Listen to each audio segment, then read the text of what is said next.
Mga kahuwan, panoorin ang video na ito upang alamin ang pinaka-latest na balita tungkol sa lagay ng panahon at bagyo update today. Ngayong araw ng Kagitingan, asahan pa rin po ang mainit at malinsangang panahon sa malaking bahagi ng bansa dahil pa rin yan sa easterlies o yung mainit na hangin galing sa Pacific Ocean. Base naman sa ating latest satellite animation, maliban sa kumpul ng ulap, dito po sa may silangan ng Mindanao, wala tayong nakikitang anumang weather disturbance na magiging bagyo hanggang sa matapos ang weekend. Para naman sa ating naobserbahan na heat index kahapon, that's April 8, for Metro Manila po umabot sa 41 degrees over Pasay City and 39 degrees naman dito sa may Quezon City.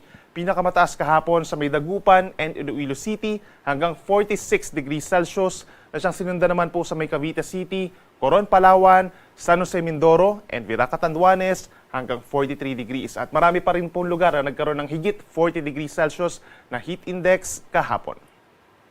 As for today naman po for Metro Manila, halos katulad pa rin po yung posibleng maramdamang init as yesterday. Pinakamataas pa rin sa may Dagupan City hanggang 44 degrees Celsius at susundan naman ito ng forecast heat index na 43 degrees sa may Cavite City, Viraca, Tanduanes and Butuan City hanggang 43 degrees nga. So mga dangerous levels of heat index na po ito, no?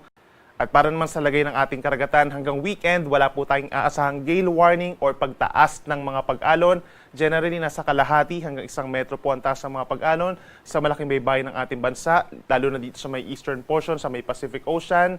And then naasahan lamang po ang banayad or less than 0.5 meter naman dito sa natitirang baybayin ng ating bansa. Posible lamang umabot ng 2.5 metro kapag meron tayong mga thunderstorms.